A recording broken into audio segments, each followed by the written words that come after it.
పవిత్రమైన జుమ్మా అనగా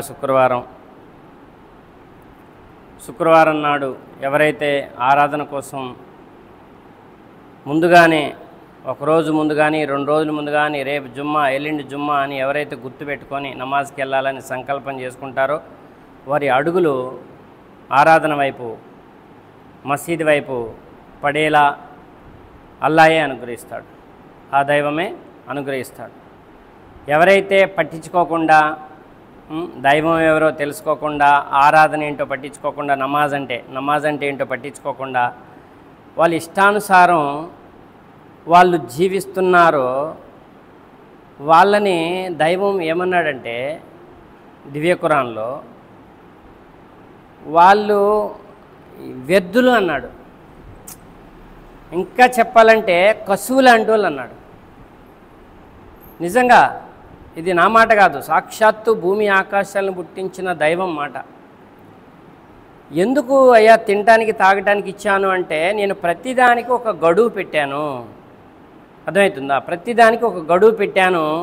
ఆ గడువు దాకా నేను ఎవరిని శిక్షించను, ఏ జాతిని కానీ అర్థమవుతుంది ఏ మనిషిని కానీ నేను శిక్షించను.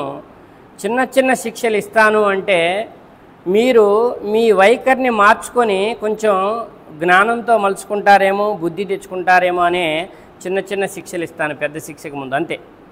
అంతకు మించి ప్రతిదానికి ఒక గడువు, ప్రతి మనిషికి ఒక గడువు నిర్ణయమైంది, ప్రతి కాలానికి ఒక గడువు నిర్ణయమైంది, ప్రతి జాతికి ఒక గడువు నిర్ణయమైంది. ఈ గడువు తర్వాత 1 సెకండ్ కాలం ఆ గడువు ఎలా ఉంటుందంటే 1 సెకండ్ కాలం అటు కాదు, 1 సెకండ్ కాలం ఇటు కాదు. అర్థమవుతుందా? ఇప్పుడు దీన్ని నిజమా వస్తుందా, అసలు నిజంగా అలా జరిగిద్దా అనేటటువంటి అనుమానం ఉన్నవాళ్ళు సూర్యోదయ సమయం, సూర్యాస్తమయ సమయం, అర్థమవుతుందా, వర్షాకాల సమయం, శీతాకాల సమయం, మనిషి ఆయుష్ సమయం కొద్దిగా లెక్కలోకి తీసుకోవాలి. అర్థమవుతుందా? కొద్దిగా లెక్కలోకి తీసుకొని పరిశీలిస్తే విషయం అర్థమైంది.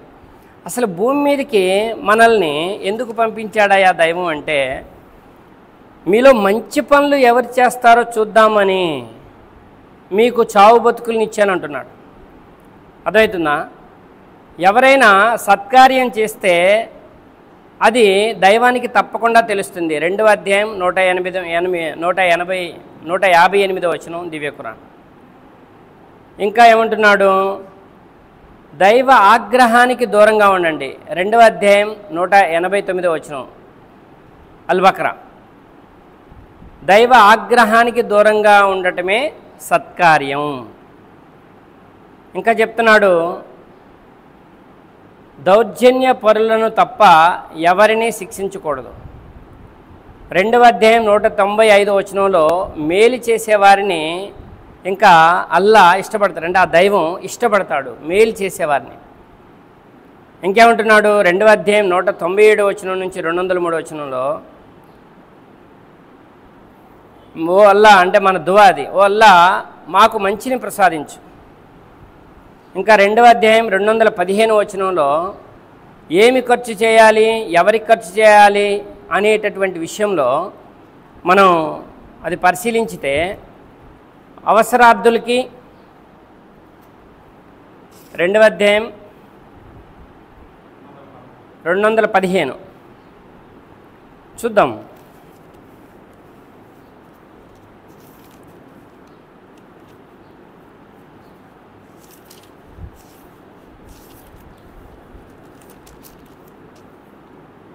మేము ఏమి ఖర్చు చేయాలి అని ప్రజలు అడుగుతున్నారు. బిస్మిల్లాహిర్ రహమానిర్ రహీం. మీరు ఏమి ఖర్చు చేసినా దాన్ని మీ తల్లిదండ్రుల కొరకు ఫస్ట్. చూడండి ఎంత గొప్ప మాట ఇది. ఇలా పెళ్ళయ్యాక ఎవరన్నా తల్లిదండ్రుల మీద ఖర్చు చేసేవాళ్ళు ఉన్నారండి? ఉన్నారా?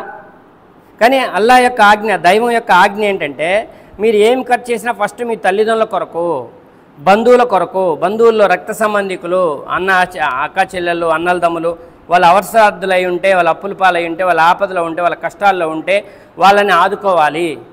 నీ చేతనైనంత వరకే. ఇక్కడ మళ్ళీ కండిషన్లు, మళ్ళీ తోటి కోడల గొడవలు, అక్క చెల్లెల గొడవలు, అన్నల తమ్ముల గొడవలు, మళ్ళీ ఇవన్నీ వేరే రాకూడదు. మీకు అర్హత ఉంటే, అర్థమవుతుందా, అర్హత ఉంటే చేయాలి. ఇంకేమంటున్నాడు? అనాథల కొరకు, ఏం ఖర్చు చేయాలంటే అనాథల కొరకు ఖర్చు చేయాలట. ఏం ఖర్చు చేసినా కానీ నిరుపేదల కొరకు, బాటసార్ల కొరకు మీరు ఖర్చు చేయండి. మీరు ఏ మేలు చేసినా దాన్ని అల్లా తెలుసుకుంటాడు, దైవం తెలుసుకుంటాడు అని వారికి చెప్పండి. మీరు ఏదైతే మేలు చేస్తారో దానికి 10 మీకు ప్రతిఫలం ఇవ్వటం జరుగుతుంది. పుణ్యంతో పాటు ప్రతిఫలం ఇవ్వటం జరుగుతుంది. ఇంకేమంటున్నాడు 216వ వచనంలో, మీకు నచ్చని విషయమే మీకు మేలు కావచ్చేమో. అర్థమవుతుందా? మీకు నచ్చే విషయం మీకు నష్టం కలగొచ్చేమో. దానికి చిన్న ఉదాహరణ చెప్తే,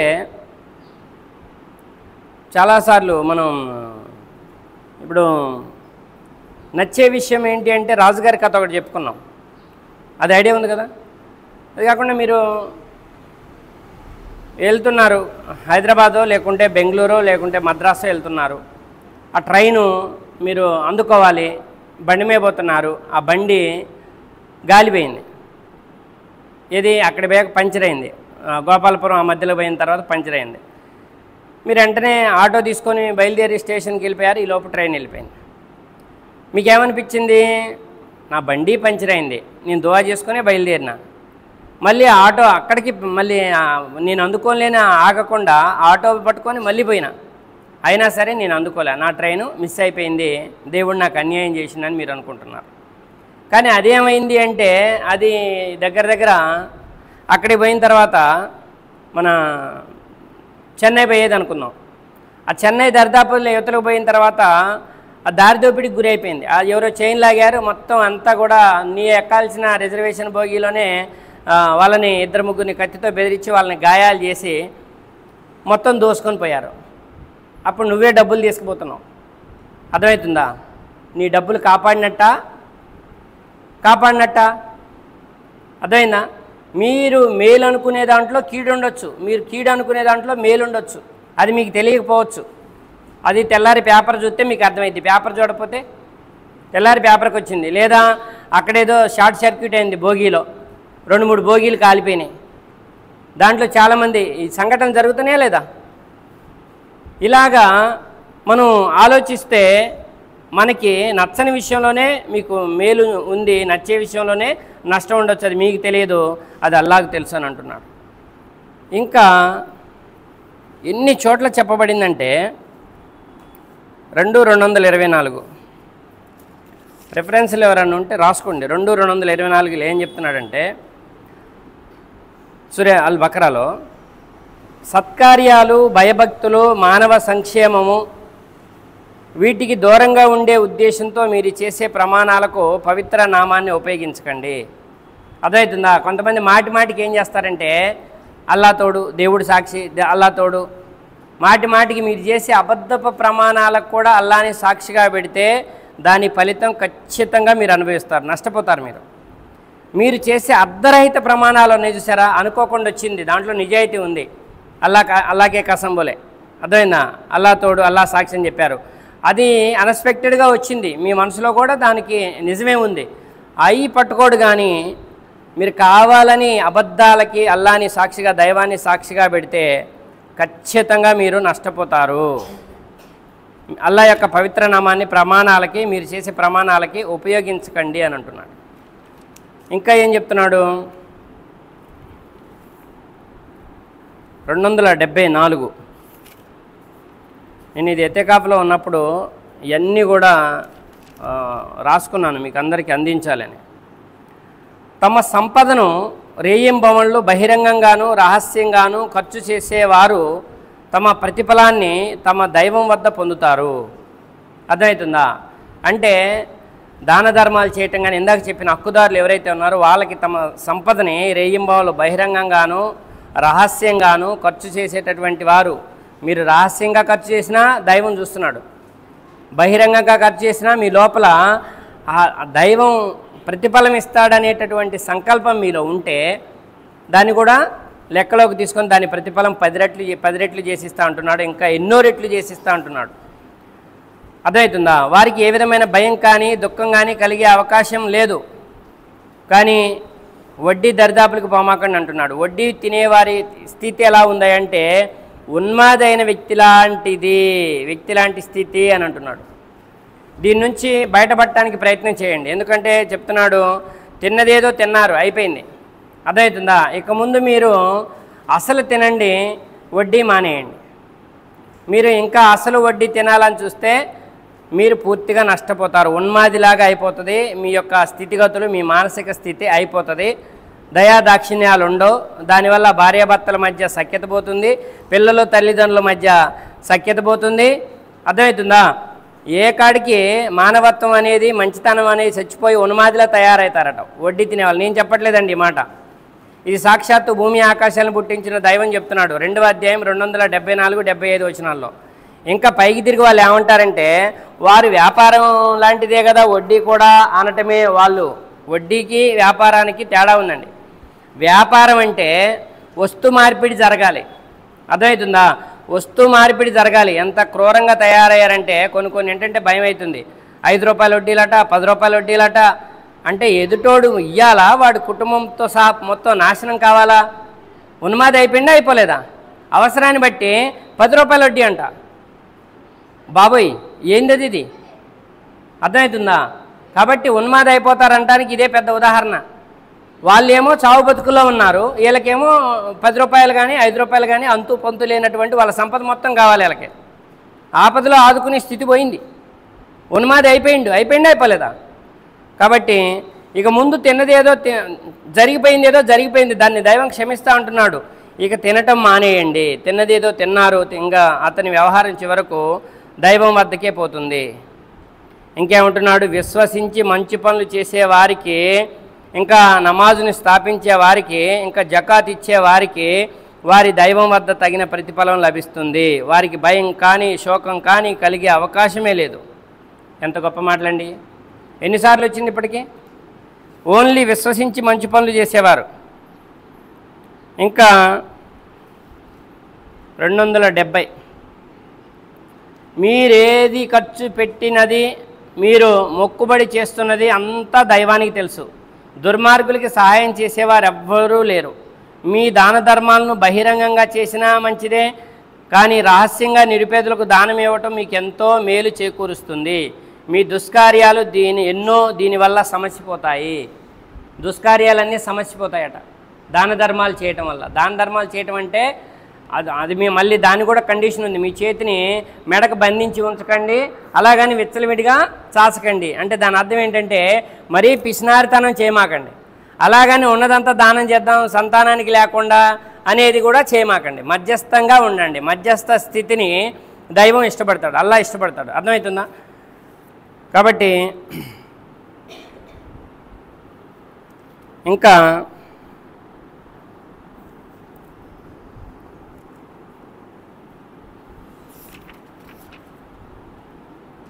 281,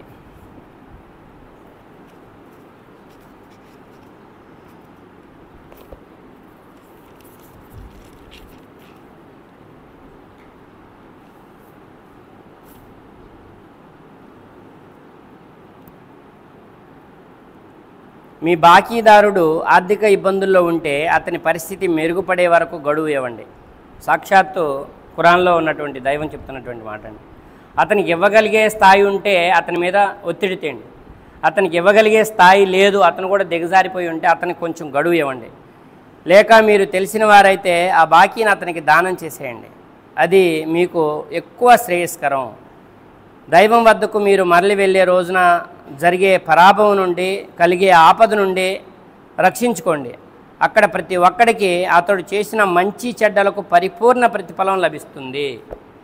అర్థమవుతుందా? ఈ లోకం నుంచి మనం వెళ్ళిపోవాలి. అందరూ అనుకుంటున్నారు చచ్చిపోవాలి అనుకుంటున్నారు. ఏది చచ్చిపోవడంతోనే సమసిపోతుంది జీవితం సమసిపోతుంది, కష్టాలు సమసిపోతాయి, బాధలు సమసిపోతాయి, ఇంకే బాధ ఉండదు అనుకుంటున్నారు చచ్చిపోవడంతోనే. కాదు, మీ 3 స్థితిగతుల్ని దైవం చూస్తున్నాడు. పుట్టకముందు స్థితిగతుల్ని దైవం చూశాడు. అర్థమవుతుందా? మిమ్మల్ని ఎక్కడి నుంచి తీశాడు, ఎక్కడ మిమ్మల్ని తయారు చేశాడు, ఎక్కడ మిమ్మల్ని పెద్ద చేశాడు, ఎక్కడ మీకు మరణం ఇస్తున్నాడు, మిమ్మల్ని ఎక్కడ మళ్ళీ సమాధానం చెప్పే రోజు కోసం ఆపుతున్నాడు. ఇవన్నీ కూడా దైవం తన యొక్క అదుపులోనే, ఆయన అదుపులోనే మీరున్నారు. ఇంకేమంటున్నాడంటే 3:57 3:57 ఒక్క నిమిషం.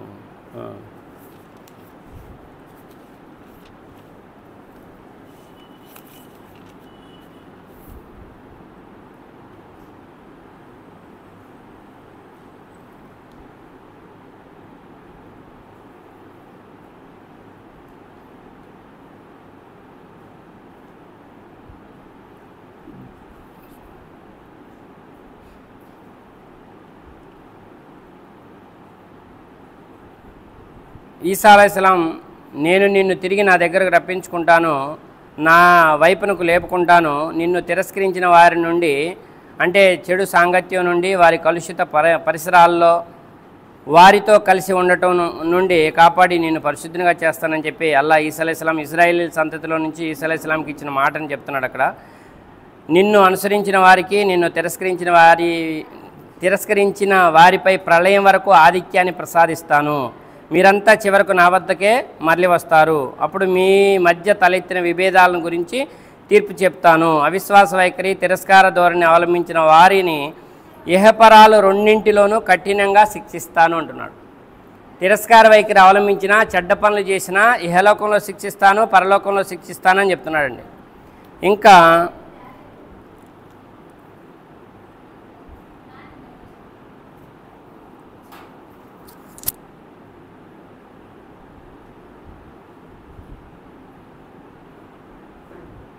ఎవరైతే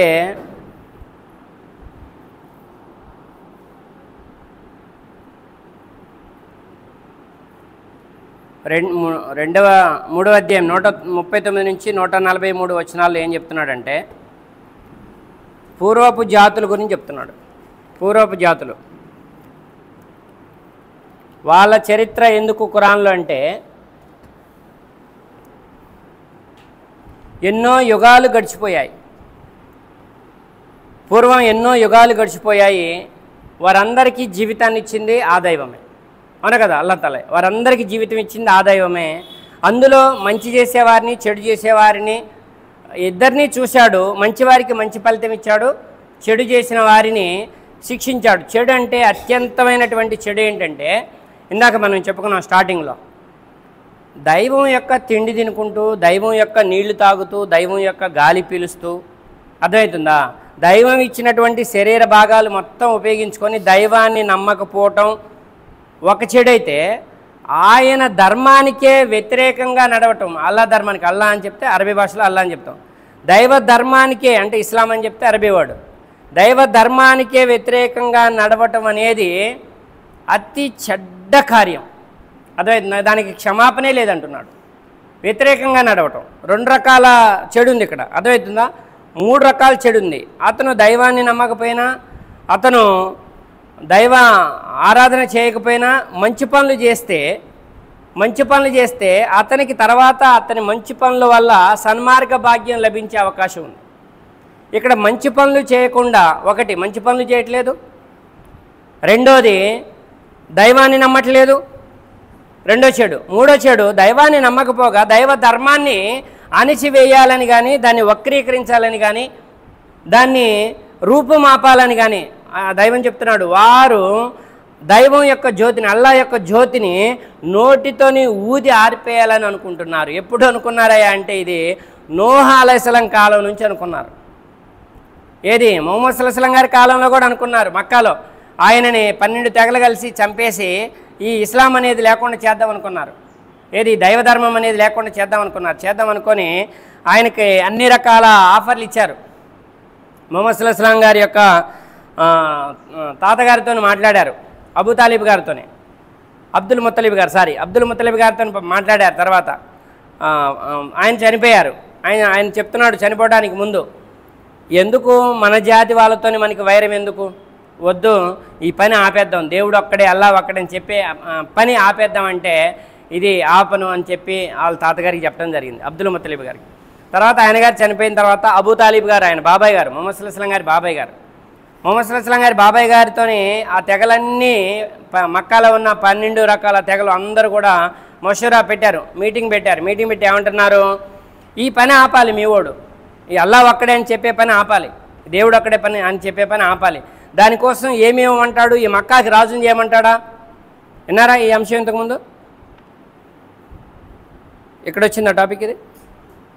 అయితే ఆయన అంటున్నాడు రాజుని చేస్తాం, ఈ అల్లాహ్ ఒక్కడే అని చెప్పే పని ఆపే, మనం ఇంకెక్కడా విస్తరించలేదండి, పునఃస్థాపన జరుగుతుంది. అర్థమవుతుందా? మక్కాలో ఈ దైవధర్మం ఇస్లాం అనేది పునఃస్థాపన జరుగుతుంది. అయితే వాళ్ళు అంటున్నారు, మళ్ళీ అడుగుతున్నారు, రాజుని చేస్తానంటే వద్దన్నాడు. సరే ఇంకేం కావాలి, ధనమంతా ఉన్నోళ్ళ దగ్గర ధనమంతా తీసుకొచ్చి నిన్ను అపర కోటీశ్వరుని చేస్తాం, ఈ అల్లాహ్ ఒక్కడే అనే మాట వదిలేయి. లేదు అది కుదరదు అంటున్నాడు. తర్వాత ఇంకొక ఆఫర్ చెప్పారు. ఇంకొక ఆఫర్ ఏం చెప్పారంటే, మక్కాలో ఉన్న అందమైనటువంటి అమ్మాయిల్ని ఇచ్చి పెళ్లి చేస్తాం. అర్థమవుతుందా? అందమైన అమ్మాయిల్ని ఇచ్చి పెళ్లి చేస్తాం, నువ్వు ఎవరిని కోరుకుంటావు కోరుకో, వాళ్ళని ఇచ్చి పెళ్లి చేస్తాం, నువ్వు ఈ అల్లాహ్ ఒక్కడే అని పని ఆపేసేయి. పునఃస్థాపన జరుగుతుంది. ఇంకెక్కడ కూడా ఓన్లీ మక్కాలోనే 12 సంవత్సరాలు ఖురాన్ అవతరణ కార్యక్రమంలో జరిగినటువంటి మషూరాలు ఇవన్నీ కూడా ముష్రికులు, కాఫీర్లు, మునాఫికులు వీళ్ళందరూ కూడా విశ్వాసులతోని మొహమ్మద్ సల్లల్లాహు అలైహి వసల్లం గారి బాబాయ్తోని మంతనాలు జరుపుతున్నారు. మొహమ్మద్ సల్లల్లాహు అలైహి వసల్లం గారి తరపు నుంచి వాళ్ళ బాబాయ్ గారికి ఈ ఇన్ఫర్మేషను, ఈ మీటింగ్ వ్యవహారం వెళ్తుంది. అప్పుడు ఆయన అన్నాడు, ఒకటే మాట అన్నాడు, బాబాయ్ ఈ పని సాక్షాత్తు భూమి ఆకాశాలను పుట్టించిన దైవం నాకు అప్పచెప్పాడు, దీనిని ఆపటానికి మీరు నాకు ఒక చేతిలో సూర్యుడిని ఒక చేతిలో చంద్రుడిని పెట్టినా కానీ నేను దీన్ని ఆపను, నా వశంలో లేదు దీన్ని ఆపటం. నా ప్రాణం ఉన్నంత వరకు ఈ ధర్మాన్ని దాని చివరి అంచుల వరకు తీసుకెళ్లేటటువంటి బాధ్యత నాది, దీన్ని నేను ఆపలేను, ఒక చేతిలో సూర్యుడిని ఒక చేతిలో చంద్రుడిని పెట్టినా కానీ ఈ పనిని నేను ఆపను అన్నాడు. ఆపను అంటే చూడండి, అల్లాహ్ యొక్క జ్యోతిని, దైవం యొక్క జ్యోతిని, ధర్మాన్ని, దైవ ధర్మాన్ని నోటితో ఊది ఆర్పేయాలనుకోవటం అది అజ్ఞానం. ఇది మక్కాలో ముష్రికులతోనే స్టార్ట్ అయింది. అంతకుముందు నూహ్ అలైహిస్సలాం కాలంలో ఆయన 950 సంవత్సరాలు హితబోధ చేశాడు. మొకాన ఆయన చూస్తే చూడండి, దగ్గరికి పిలిచి చెవుల్లో చెప్పాడు, రహస్యంగా చెప్పాడు దైవం ఒక్కడే నమ్మండి అని. వాళ్ళు నమ్మలేదు. బహిరంగంగా చెప్పాడు, ఎవరు? నూహ్ అలైహిస్సలాం. నమ్మలేదు. అర్థమవుతుందా? ఆయన చూస్తే ఈయన కనపడితే ఇప్పుడు దేవుడు ఒక్కడని సోది పెడతాడు అని ముఖాన కొంగేసుకొని, అర్థమైతే ముఖాన కండవలు వేసుకొని ముఖం దాచుకొని వెళ్ళారు. వెళితే కూడా ఆపి ముఖం మీద కొంగు తీసి ఆ కండవ తీసి, ఆ ముఖం మీద వేసిన కండవ తీసి, ఈ లోకం ఒక మాయ, నిన్ను పుట్టించినోడిని నువ్వు నమ్మాలి, ఆయన్నే నువ్వు ఆరాధించాలి, అదే మానవ జీవిత సాఫల్యం అని చెప్పి నూహ్ అలైహిస్సలాం వారు చెప్పారు. అదే మొహమ్మద్ సల్లల్లాహు అలైహి వసల్లం గారు అక్కడి నుంచి మధ్యలో వచ్చిన ఇబ్రాహీం అలైహిస్సలాం దేవుడు ఒక్కడని చెప్పాడు. తర్వాత ఎంతమంది అయితే వచ్చారో, ఇసాక్ అలైహిస్సలాం, అది మూసా అలైహిస్సలాం, ఇస్మాయిల్ అలైహిస్సలాం, ఇలాగ వీళ్ళందరూ కూడా అల్లాహ్ ఒక్కడే, దైవం ఒక్కడే అనేటటువంటిది ప్రతి జాతికి వాళ్ళ జాతులకి సందేశం ఇచ్చారు. అందులో మంచి వాళ్ళు ఉన్నారు, నమ్మిన వాళ్ళు ఉన్నారు, నమ్మని వాళ్ళు ఉన్నారు. ఇక మొహమ్మద్ సల్లల్లాహు అలైహి వసల్లం గారి కాలం కాడికి వచ్చింది. అప్పుడు అంతకుముందు జాతులన్నీ ఎవరైతే ధిక్కరించారో, ఎవరైతే నమ్మలేదో వాళ్ళకు ఒక గడువు ఇచ్చాను, ఆ గడువులోపు వాళ్ళు నమ్మలేదో వాళ్ళని భయానకమైనటువంటి శిక్ష కోసం నేను పట్టుకున్నాను. నేను శిక్షించడానికి నేను రెడీ అయిపోయిన తర్వాత ఈ శిక్ష వద్దు ఆపి అని చెప్పేవాడు లేడు, ఆపేవాడు లేడు. అర్థమవుతుందా? మానవులు వాళ్ళు చేసుకున్న చెడు కర్మలకి వారు శిక్షించబడ్డారు, సర్వనాశనం అయిపోయారు. దైవం అంటున్నాడు ఈ మాట. అర్థమవుతుందా? అలా పునఃస్థాపితమైనటువంటి మక్కాలో ఈ ధర్మాన్ని వీళ్ళు ఎన్ని ప్రలోభాలకి గురి చేసినా నేను దీన్ని ఆపలేనని మొహమ్మద్ సల్లల్లాహు అలైహి వసల్లం గారు చెప్తే వాళ్ళు ఒకటి డిసైడ్ చేసుకున్నారు. ఏం చేసుకున్నారంటే, తెగకొక నాయకుడు కొడుకు వచ్చి ఈ మొహమ్మద్ సల్లల్లాహు అలైహి వసల్లం గారిని హత్య చేసేటటువంటి కార్యక్రమంలో పాల్గొనాలి. అర్థమవుతుందా? పాల్గొనాలి. అప్పుడు 12 తెగలోళ్ళు నాయకులు వచ్చారు. 12 తెగల నాయకులు వాళ్ళ కొడుకులు ఒకరోజు సీక్రెట్గా మొహమ్మద్ సల్లల్లాహు అలైహి వసల్లం గారిని చంపాలనుకున్నారు. అల్లాహ్ యొక్క జ్యోతిని నోటితో ఊది ఆర్పేయాలి, ఈయనొక్కడిని చంపితే ఇస్లామీగా సమస్య పోద్ది అని అనుకున్నారు వాళ్ళు. దైవ ధర్మాన్ని మేము పూర్తిగా నశింపు చేస్తామని అనుకున్నారు. అల్లాహ్ అంటున్నాడు పైనుంచి, ఇక్కడి నుంచి నువ్వు మదీనా వెళ్ళిపో, ఇక్కడ నిన్ను చంపడానికి కుట్రలు చేస్తున్నారు వీళ్ళు, నీకు పర్మిషన్ ఇచ్చా, మదీనా వెళ్ళిపో. అక్కడ నుంచి ఎప్పుడైతే పర్మిషన్ వచ్చిందో 2 నెలల ముందు పర్మిషన్ వచ్చింది. ఆయన అబూబకర్ సిద్దిక్ రజల్లాహు తఆలా అన్హు గారు 2 ఒంటెల్ని మంచిగా మేపుతూ ఉన్నారు. అర్థమవుతుందో ఒకరోజు రాత్రి అలీ రజల్లాహు తఆలా అన్హుని ఈ యొక్క ముహమ్మద్ సల్లల్లాహు అలైహి వసల్లం గారి యొక్క పడుకునే ప్లేస్లో పడుకోబెట్టి నువ్వు దీంట్లో పడుకోని చెప్పి ఆయన బయలుదేరి బయటికి మదీనా నగరం వెళ్ళటం జరిగింది. వెళ్ళే క్రమంలో ఎన్నో సూచనలు ఎన్నో అద్భుతాలు వెళ్ళే క్రమంలో అర్థమవుతుందా. వాళ్ళందరూ కుట్రబన్ని ఇంటి ముందే ఉన్నారు. ఈయన బయటకు వచ్చాడు, బిస్మిల్లాని ఇసుకోకటి తీసుకొని వాళ్ళ మీద ఇలా చల్లాడు, వాళ్ళ ఎదురుగు నుంచి వెళ్ళిపోయాడు.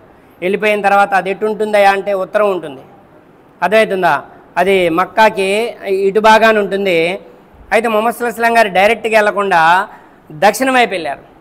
దక్షిణం వైపు వెళ్ళి 3 రోజులు ఒక గుహలో తలదాచుకున్నారు. ఎవరు? అబూబకర్ సిద్దిక్ రజల్లాహు తఆలా అన్హు గారు, ముహమ్మద్ సల్లల్లాహు అలైహి వసల్లం గారు. ఆ గుహలో కొన్ని అద్భుతాలు జరిగినాయి. సరే, అయితే ఆయన 3 రోజులు గుహలో ఉన్నాడు.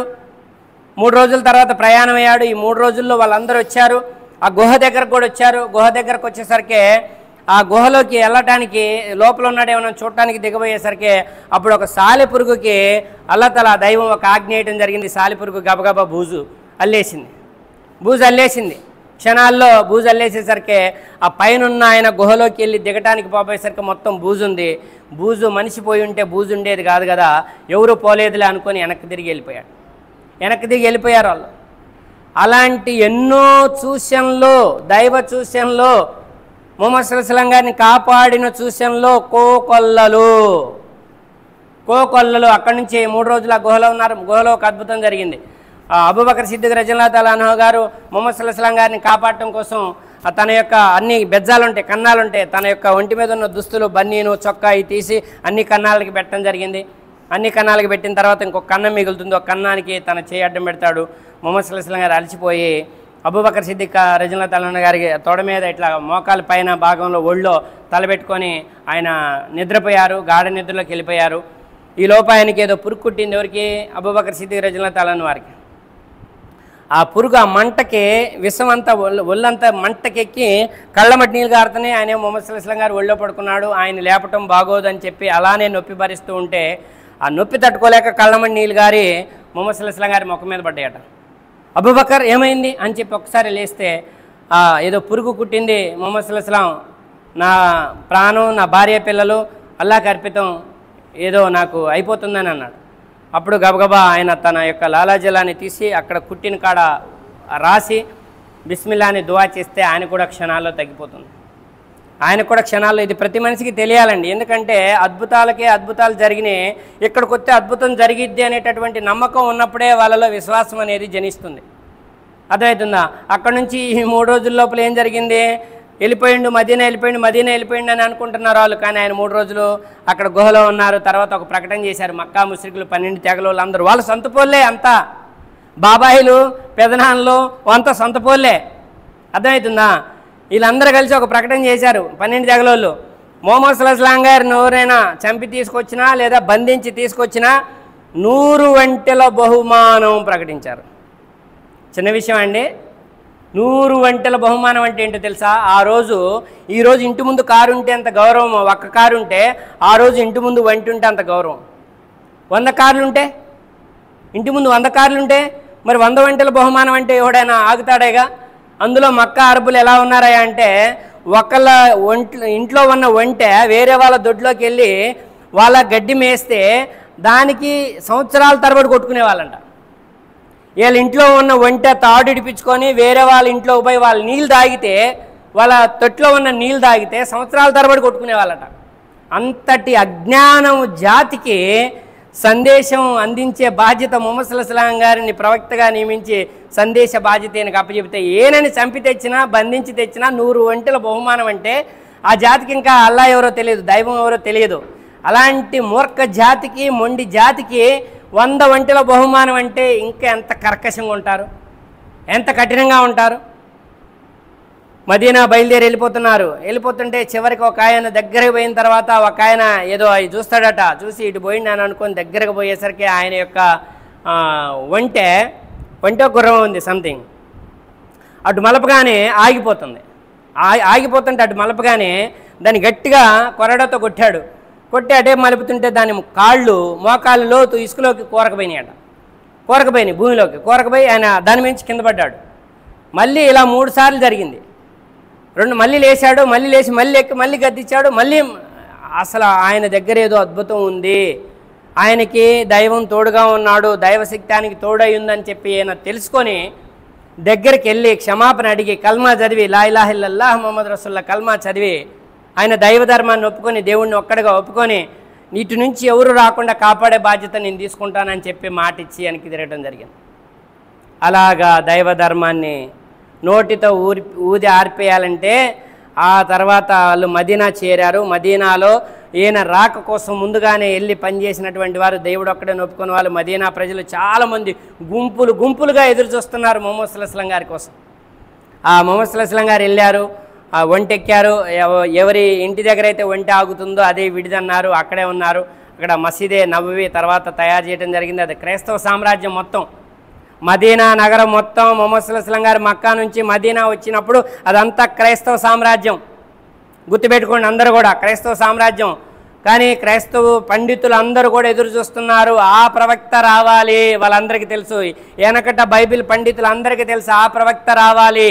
వాళ్ళు ముగ్గురు కోసం ఎదురు చూస్తున్నారు. నువ్వు ఏలియావా? ఏలియా వచ్చాడు. క్రీస్తువా? క్రీస్తు వచ్చాడు.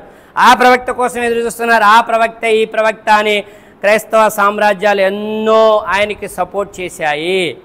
దైవం ఒక్కడే. ప్రవక్త ఆదం గారి కాడ నుంచి దైవ ధర్మాన్ని దైవం ఒక్కడే అని తెలిపిన ధర్మం ఇది, దైవ ధర్మం. ఇది అరబ్బీలో ఇస్లాం అని మాత్రమే పిలువబడుతుంది. అరబ్బీలో ఇస్లాం అంటారు, తెలుగులో దైవ ధర్మం. అర్థమవుతుందా? యేసు క్రీస్తు వారిని అక్కడ ఆ రాజు దగ్గరికి ముందే పనిచేసి ఇదంతా కూడా చెప్తే ఇంకా చాలా పెద్ద వివరణ ఉంటుంది. దగ్గర పెద్ద పుస్తకం ఇది. మొహమ్మద్ సల్లల్లాహు అలైహి వసల్లం గారు ముందుగా పంపించినప్పుడు ఒక గ్రూప్ని మదీనాలో పనిచేయడానికి పంపిస్తారు దేవుడు అక్కడని. అక్కడ రాజు దగ్గర వీళ్ళు పట్టుబడతారు, మీ రాజ్యంలోకి వచ్చి వీళ్ళు మతభ్రష్టులను చేస్తున్నారని అంటే అప్పుడు రాజు దగ్గర వీళ్ళు చెప్పినటువంటి ప్రస్తావన మీరేం చెప్తున్నారంటే మాకు ప్రవక్త వచ్చాడు, ఆయన ప్రవక్తలందరినీ నమ్మాలని చెప్తున్నాడు, ఈసా అలైహిస్సలాం గారిని కూడా నమ్మాలని చెప్తున్నాడు, మరియం అలైహిస్సలాం పవిత్ర మహిళని చెప్తున్నాడు, ఈసా అలైహిస్సలాంని దైవం పంపించాడు. అర్థమవుతుందా? ఈయన దైవదాసుని చెప్పుకున్నారు, ఆయన వాక్యం ద్వారా తండ్రి లేకుండా పుట్టారు. ఈ విషయాలన్నీ చెప్పిన తర్వాత ఆ రాజు, ఆ క్రైస్తవ రాజు ఒక గడ్డిపోస తీసి ఇట్లా పైకి లేపి వీళ్ళు ఈ యొక్క యేసుక్రీస్తు వారు ఈసా అలైహిస్సలాం ప్రకటించిన ధర్మాన్ని గడ్డిపోసంత పెంచలేదు, గడ్డిపోసంత తగ్గియలేదు. కాబట్టి వీళ్ళకి నా యొక్క సపోర్ట్ ఉంది, మీరు వెళ్ళి నా రాజ్యంలో దైవం ఒక్కడని మీ చివరిగా వచ్చిన ఆ ప్రవక్త చెప్పినటువంటి మాటల్ని మీరు ప్రచారం చేయండి, నా మద్దతు కూడా ఉంటుంది అని చెప్పినటువంటి సపోర్ట్ ఉంది. అలాగా తర్వాత వచ్చి హజ్జతుల్ విజాలో, ఇక తర్వాత మక్కా వశమైంది. తర్వాత హజ్జతుల్ విజాలో లాస్ట్ ప్రసంగంలో, లాస్ట్ మీటింగ్లో అందరికీ చెప్పడం జరిగింది, ఇది దైవధర్మం, దీన్ని ప్రపంచవ్యాప్తంగా తీసుకెళ్ళండి అని ఆయన శిష్యులకి చెప్పాడు. ప్రపంచవ్యాప్తంగా శిష్యులు అందరూ భార్య పిల్లలను తీసుకొని వాళ్ళ యొక్క ఒంటెలను తీసుకొని ఆస్తిపాస్తులు వదిలేసి దైవధర్మాన్ని ప్రకటించడానికి ప్రపంచవ్యాప్తంగా బయలుదేరి వెళ్ళిపోయారు. ప్రపంచవ్యాప్తం అయిపోయింది. దైవధర్మం నోటితో ఊది ఒక్క వ్యక్తిని చంపితే ఆగిపోతుందని వాళ్ళు అనుకున్నారు. మక్కా ప్రజలు అనుకున్నారు, నూహ్ అలైహిస్సలాం ప్రజలు అనుకున్నారు, ఫిరౌను సామ్రాజ్యం, మూసా అలైహిస్సలాం ఫిరౌను అనుకున్నాడు మూసా అలైహిస్సలాం చంపితే సమస్యపోద్దని. కాబట్టి ఇది ఆగేది కాదు, భూమండలం ఉన్నంత వరకే ఈ ధర్మం ఉండేది. రెండే ఉన్నాయి మీ ముందు, మంచి చెడు ఎప్పటికీ ఒకటి కావు. దైవాన్ని ఒకే ఒక్కడిగా నమ్మిన వాళ్ళు భూలోకంలో సఫలరు, పరలోకంలో వారికి సాఫల్యం. అదే స్వర్గం, జన్నత్ అంటారు, నిత్యజీవం అంటారు, వైకుంఠం అంటారు. నమ్మని వాళ్ళకి భూలోకంలో నష్టమే, పరలోకంలో నష్టమే.